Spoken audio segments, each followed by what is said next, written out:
Caller, you're live on the air. Welcome back to the show. Hello, William, and hello, Rabbi. Welcome back. So today I have a question about Daniel 7:13. This verse says in Aramaic, As I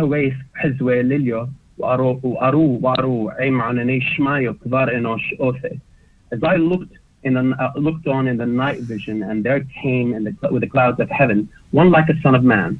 And later it says that this person who is like a son of man will be given glory, kingship, and all people will serve him. So I'm familiar with the interpretation of this verse that it talks about Israel. This is the Jewish interpretation. No, it's not about Israel. It's about the Messiah.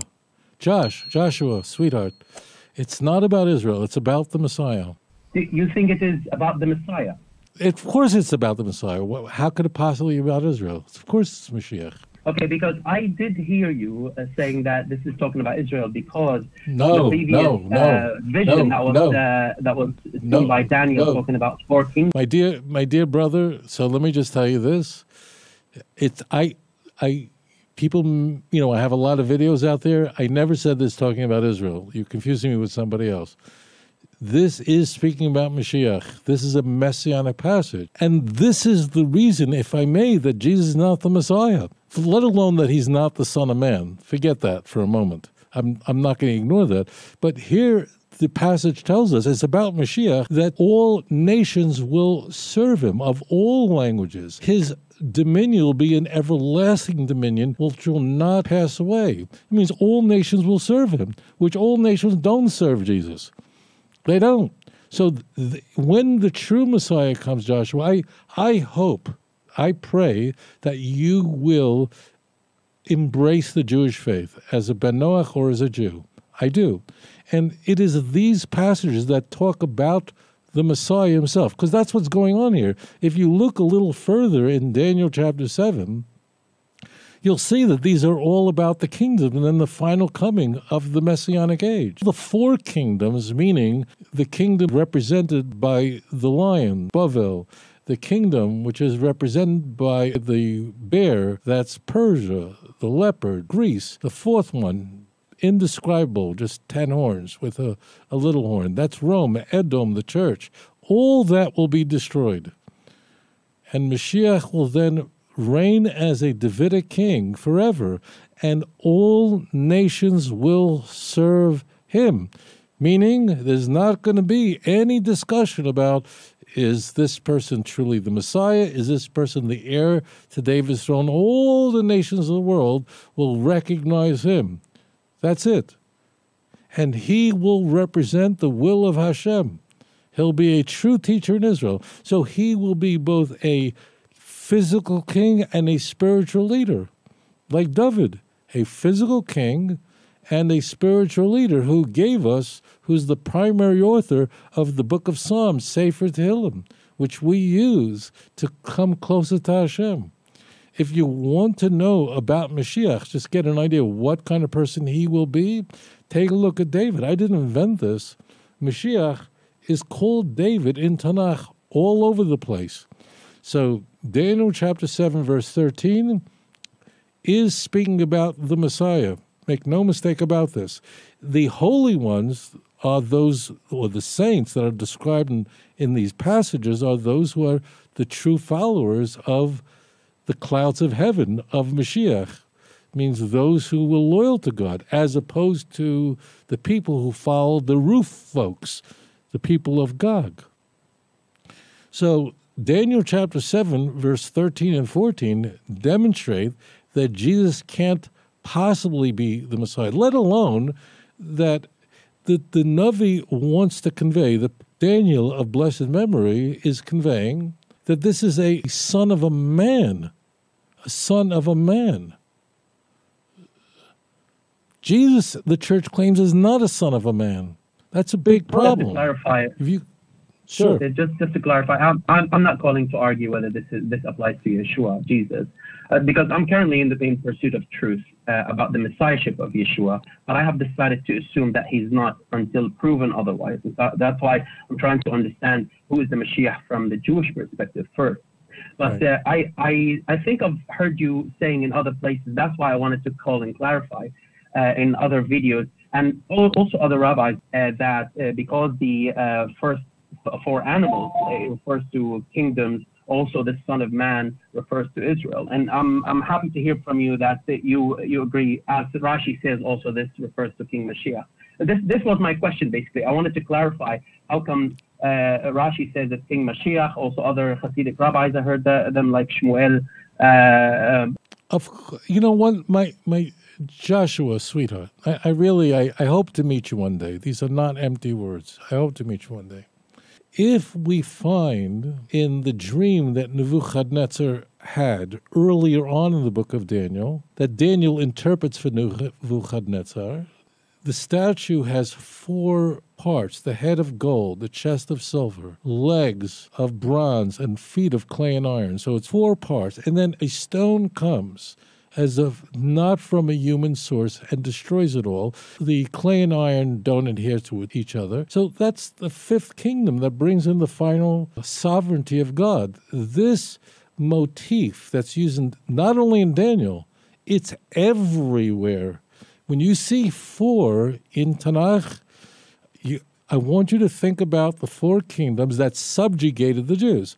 Now, China is not a part of this, because they didn't subjugate the Jews. It's these kingdoms that did. If you think of it that way, then you see this all over Daniel, coming up all over Zechariah, over and over again.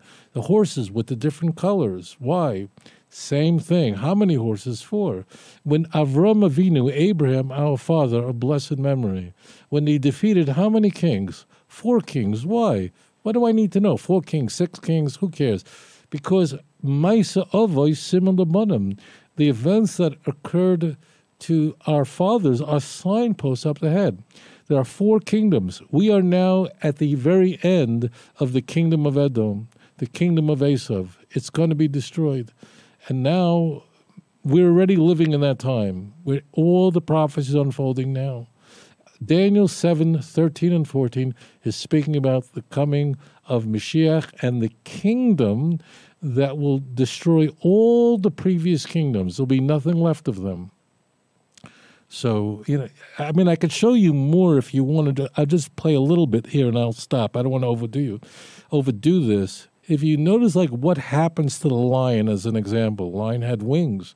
When the period of the lion is terminated, what happens to the lion? He doesn't die. You notice he's given a human heart and his wings are removed. What does that mean? I wanted to show you how this is really delightful imagery. A lion, so powerful a beast, can run so fast like the wind.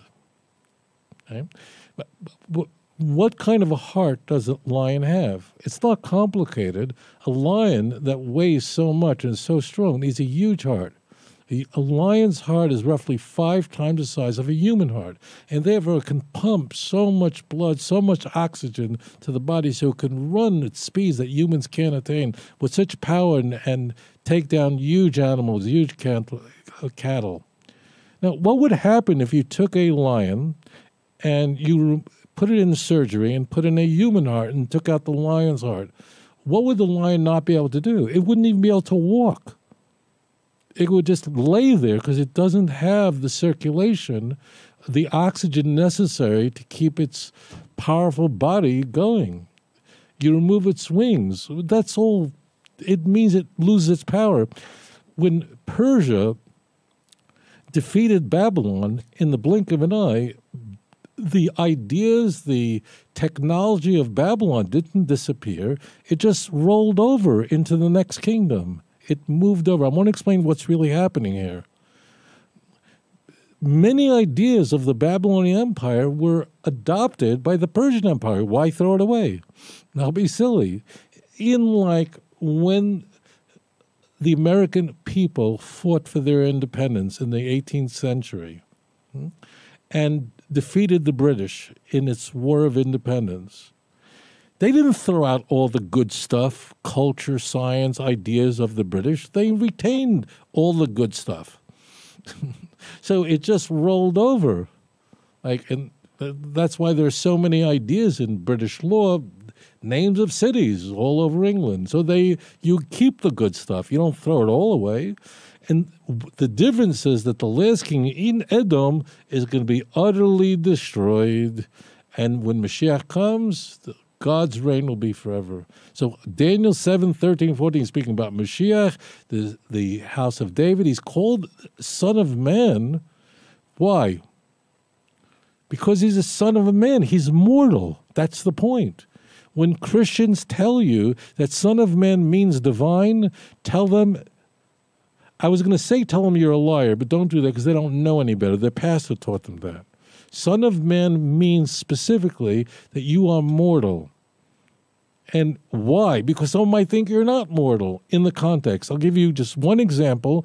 In Ezekiel, after we see the divine chariot, the Merkava in chapter 1, you might think that Ezekiel's like a divine being to be able to perceive something that extraordinary. So how is Ezekiel referred to in chapter 2? Right at the get-go, Son of Man. Does that mean Ezekiel's divine? No, it's just the opposite. Because in the ancient world, all the gods were the son of a woman, but not the son of man. Now, why does it say like a son of man? Because it's like a lion. Remember, these are visions. These are ecstatic visions, and every part of it, I hope I've successfully conveyed that the imagery that we're seeing, witnessing in chapter 7, which is very unique, this apocalyptic imagery, is pregnant with meaning. So it's like a lion with wings, like a bear with the 3 ribs, like the leopard, 4 heads and so on, to represent the 4 parts of the Greek Empire after the early death of Alexander the Great, like a son of man. So this should tell every Christian, leave the church now. So it's very much talking about the Messiah and the Messianic age and how the world will be transformed and those who follow him. And he comes with clouds of heaven. Why? Because the clouds of heaven are what saved the children of Israel in the wilderness. And that's what the true followers of God follow, versus the people in Ezekiel 38 and 39, who are the people of the roof, Gog. How do you say roof in Hebrew? So it's a roof versus clouds. We're going with the clouds of heaven. Joshua, thank you very much for joining us on air. I pray you will embrace the God of Abraham, Isaac, and Jacob as a Jew or as a Ben Noach. But I'm very delighted to hear your voice. Always enjoy you. Thank you for joining us on air. אדון עולם אשר מלך בטרם כל יציר נברא ואת נעשה בחפצו כל אזי מלך שמו נקרא ואחרי ככלות הכל לבדו ימלוך נורא